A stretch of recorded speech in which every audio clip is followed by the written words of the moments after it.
میں جب نوکری کے لیے اس بنگلے میں پہنچا تو اس عورت نے سر سے پیر تک مجھے دیکھا تھا۔ بلا شبہ وہ ایک حسین عورت تھی جسے دیکھ کر میں اپنے ہوش گنوانے لگا تھا، لیکن اس کا مجھ کا یوں دیکھنا مجھے حیران کر گیا تھا۔ بڑے غور سے وہ میرے چہرے کا ایک ایک نقش دیکھ رہی تھی، پھر میرے دوست سے کہنے لگی، مجھے یہ لڑکا پسند ہے، میں اسے نوکری پر رکھ لوں گی۔ اس نے مجھے تنخواہ بھی اچھی بتائی تھی۔ میں ایک عورت کا ڈرائیور تھا، روزانہ جہاں بھی اس کو جانا ہوتا مجھے اس کے ساتھ جانا پڑتا تھا۔ کافی خوبصورت عورت تھی، برقع اور حجاب میں رہتی تھی، نقاب البتہ نہیں کرتی تھی، خوش شکل ہونے کے ساتھ ساتھ خوش گفتار بھی تھی۔ میری عمر 27-28 سال کی تھی اور میں بھی اتنی ہی عمر کی ہوگی، اور میری مالکن تھی، شادی شدہ بھی تھی۔ اس کا شوہر بیرون ملک میں رہتا تھا، لیکن اس کا حسن ایسا تھا کہ دوسروں کو اپنے شہر میں جکڑ لے۔ اس کے چہرے کی شادابی اور خوبصورتی ایسی تھی کہ نظریں اس سے ہٹنے کو انکار ہو جاتی تھی۔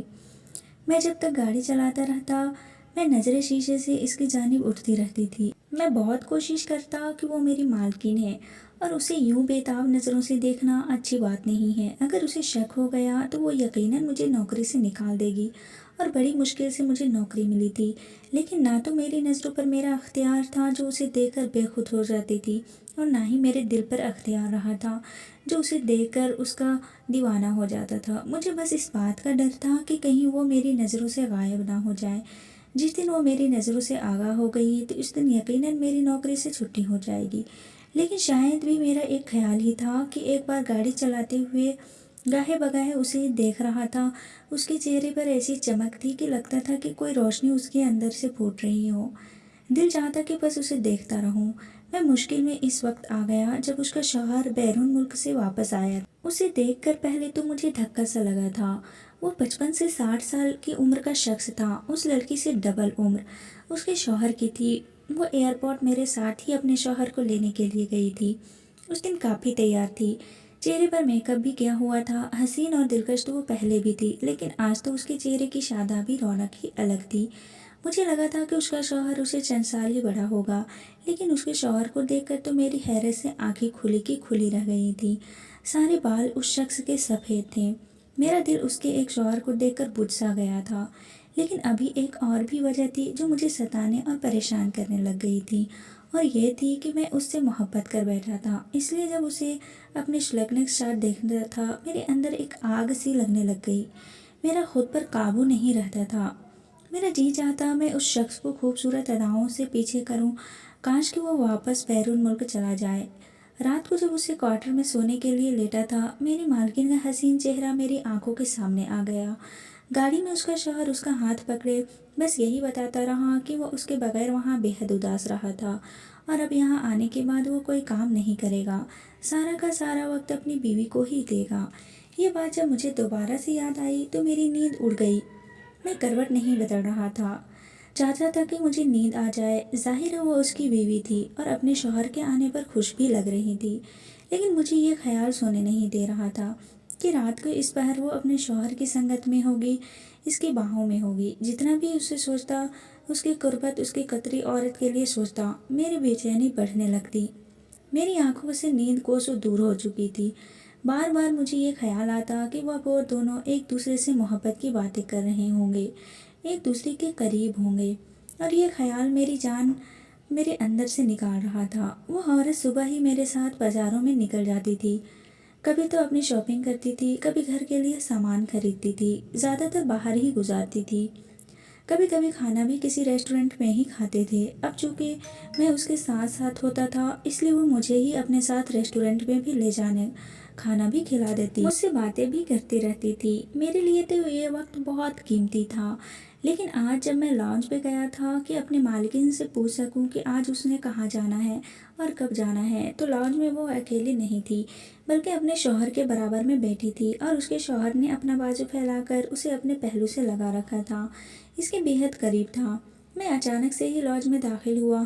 سامنے یہ منظر دیکھ کر میرے اندر تو کوئی ادھم سا مچ گیا تھا۔ میں نے اپنا گلا خنکار کی موجودگی کا احساس بھی دے رہا تھا، لیکن اس کا شوہر بڑا ہی بے شرم قسم کا تھا، ذرا بھی ٹس سے مس نہیں ہوا۔ البتہ مجھے دیکھ کر وہ تھوڑا سا جھجکی تھی، ذرا سی اپنے شوہر کے پہلو سے پیچھے ہٹنے لگی، لیکن اس نے پھر سے اس کا اپنا ساتھ لگا لیا تھا۔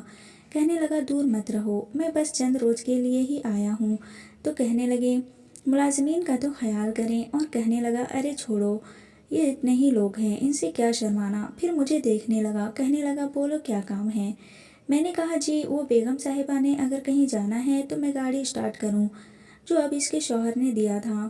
کہنے لگا آج یہ کہیں نہیں جائے گی، بس میرے ساتھ ہی وقت گزارے گی، اس لیے تم چھٹی کرو، چاہو تو کہیں جا سکتے ہو اور اگر نہیں تو اسے اپنے کوارٹر میں بیٹھو جاؤ۔ یہ کہہ کر اس نے اپنا چہرہ اس عورت کے چہرے کے بالکل قریب کیا تھا۔ کہنے لگا تمہاری حسن نے تو مجھے ایک پل بھی وہاں چین نہیں لینے دیا، تمہارا یہ حسین چہرہ میری آنکھوں سے اوجھل ہی نہیں ہوتا، میری مجبوری نہ ہوتی تو میں کبھی بھی باہر ملک نہیں جاتا۔ اس کے جملے نے اور اس کے بے باک انداز دیکھ کر تو میرے سینے میں سانپ لوٹنے لگے تھے۔ عورت حسن کی پیکر تھی، لیکن میں نے محسوس کیا کہ اپنے شوہر کے بات پر وہ شرمانے کے بجائے گھبرائی تھی۔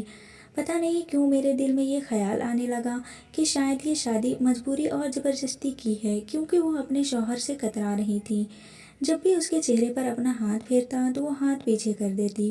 میں واپس اپنے کوارٹر میں آ گیا، لیکن پھر وہی بے چینی بے تابی مجھے تکلیف دینے لگی تھی۔ آنکھیں بند کرتا تو مجھے اپنی مالکن کے پہلو میں نظر آتی تھی تو میرا دل زور زور سے دھڑکنے لگتا۔ میں جھٹ سے آنکھیں کھول لیتا، ایسا منظر تو میں تصور بھی لانے سے گھبراتا تھا۔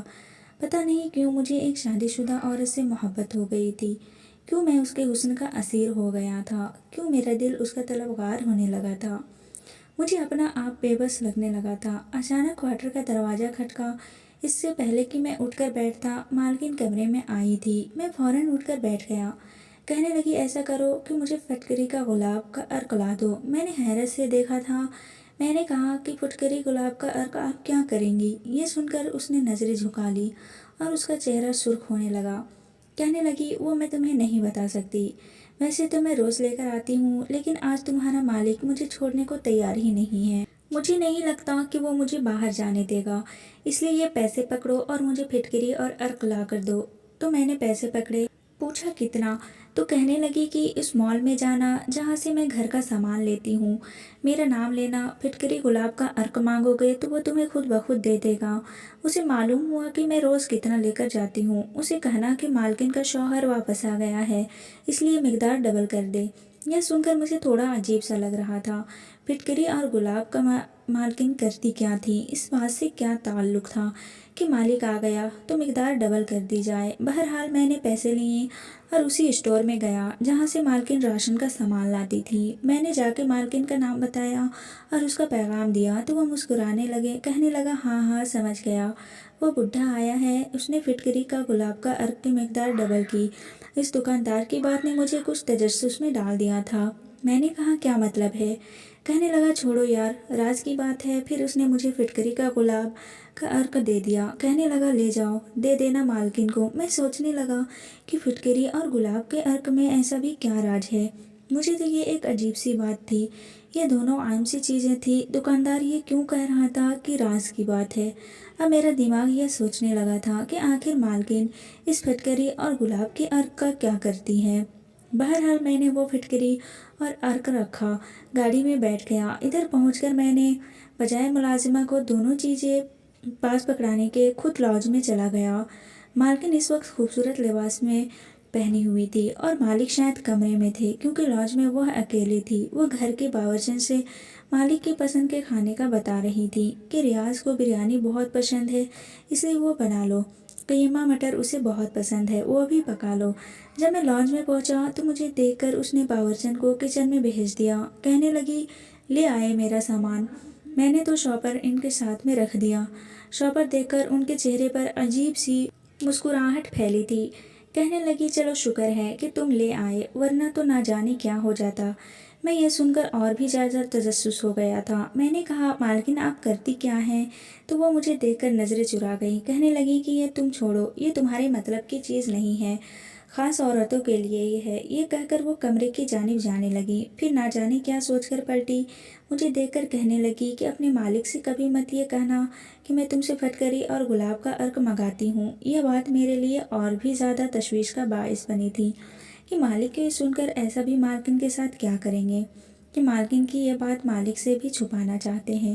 میرا تو دماغ کام کرنا چھوڑ گیا تھا۔ جو بات مجھے بہت معمولی سی لگ رہی تھی اور شاید اتنی بھی معمولی نہیں تھی، میں تو دوہری پریشانی میں ہو گیا تھا۔ ایک طرف میں چاہ کر بھی مالکن سے خیالات سے نکل نہیں پا رہا تھا اور دوسری جانب ارک اور گلاب اور پھٹکری نے میرا دماغ گھما کے رکھ دیا تھا۔ بہرحال میں نے سوچا کہ کیوں نہ کسی سے پوچھنے کی کوشش کروں، اور دوسرے ملازمین سے جلد اس بات کا ذکر کیا تو وہ بھی چپ چاپ سر جھکائے بیٹھ گئے اور ہنسنے لگے۔ تم چھوڑو، یہ صرف مالکن ہی نہیں بلکہ ہر عورت کرتی ہیں، اور گلاب ارک استعمال کرتی ہیں۔ یہ بات میرے لیے حیران کن تھی کہ قطر کی عورتیں گلاب کا ارک اور پھٹکری کیوں استعمال کرتی ہیں۔ چوکیدار اور دوسرے ملازمین شاید جان بوجھ کے یہ کہہ رہے ہیں۔ بہرحال میں نے سوچا کہ مجھے اس دکاندار کی ہی منت سماجت کر کے پوچھنا چاہیے کہ آخر یہ پھٹکری اور گلاب کے ارک کا کیا چکر ہے۔ میں دوبارہ اس دکاندار کے پاس چلا گیا، اس سے پوچھنے لگا تو وہ کہنے لگا کہ تمہیں شاید اندازہ نہیں ہے کہ قطر کی عورتیں پھٹکری اور گلاب کے ارک کا کس قدر مجھ سے لے جا کر جاتی ہیں۔ سمجھو، یوں آتا ہے یوں چلا جاتا ہے۔ میں تو ڈبل قیمت پر دونوں چیزیں بیچتا ہوں۔ جتنا منافع مجھے پھٹکری اور ارک گلاب بیچنے سے ہوتا ہے، کسی اور چیز کی بیچنے سے نہیں ہوتا۔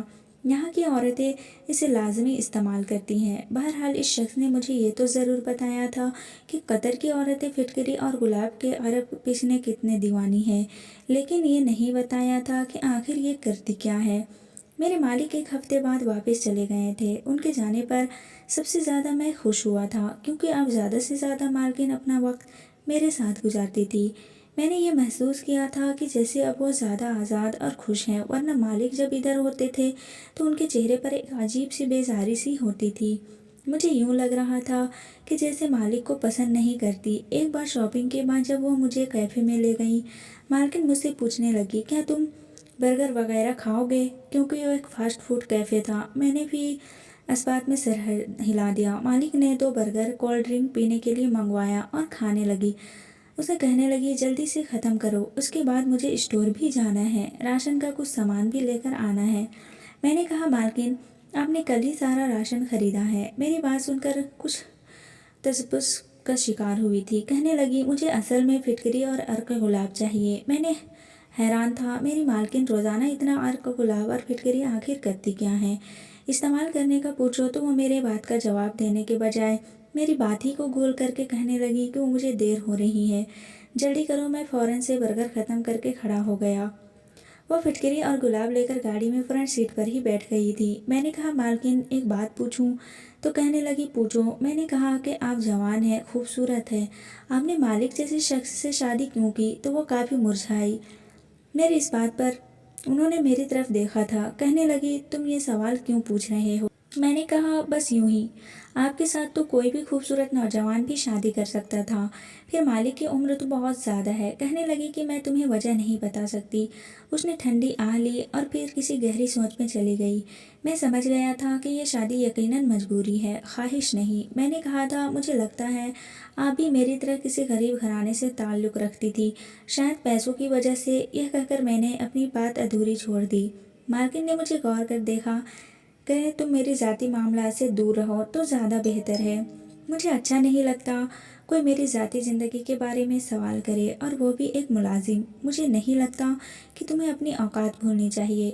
میں نہیں جانتا تھا کہ وہ مجھے 2 منٹ میں یوں بے اوقات کر سکتی ہے۔ میں تو جتنا بھی حیران ہوتا اتنا کم تھا۔ وہ تو مجھ سے بہت سی باتیں کرتی تھی، بڑے بڑے مشورے بھی لے لیا کرتی تھی۔ کبھی شاپنگ پہ جاتی تو پوچھ لیتی تھی کہ مجھ پہ یہ رنگ کیسا لگے گا۔ میں بھی دل کھول کر ان کی تعریف کرتا تھا۔ یہ میرے سوال پر ان کا مجھ سے یوں کترانا اور یوں میری اوقات یاد دلانا مجھے برا لگا تھا۔ بہرحال اس کے بعد خاموشی سے ہی میں نے گاڑی چلائی اور انہوں نے گھر تک پہنچا دیا۔ اگلے روز وہ پھر شاپنگ کے لیے تیار تھی۔ اس بار جب انہوں نے مجھ سے اپنے کپڑے خریدنے کے لیے مشورہ مانگا تو میں خاموش رہا۔ کہنے لگی، تم سے کچھ پوچھ رہی ہوں، بتاؤ یہ رنگ مجھ پہ اچھا لگے گا؟ میں نے کہا، میری یہ اوقات نہیں کہ میں آپ سے یہ کہہ سکوں کہ یہ مت لیں اور یہ لے لیں۔ آپ مالک لوگ ہیں، جو بھی پہن لے اچھا لگے گا، اور میرے خیال سے آپ کو مجھ سے نہیں یہ سوال مالک سے کرنا چاہیے، کیونکہ یہ سب پہن کر تو آپ نے انہی کو دکھانا ہے۔ مجھے تھوڑی میری بات سن کر خاموش ہو گئی۔ کچھ سوچنے لگی۔ اس نے کوئی بھی لباس اپنے لیے نہیں خریدا تھا۔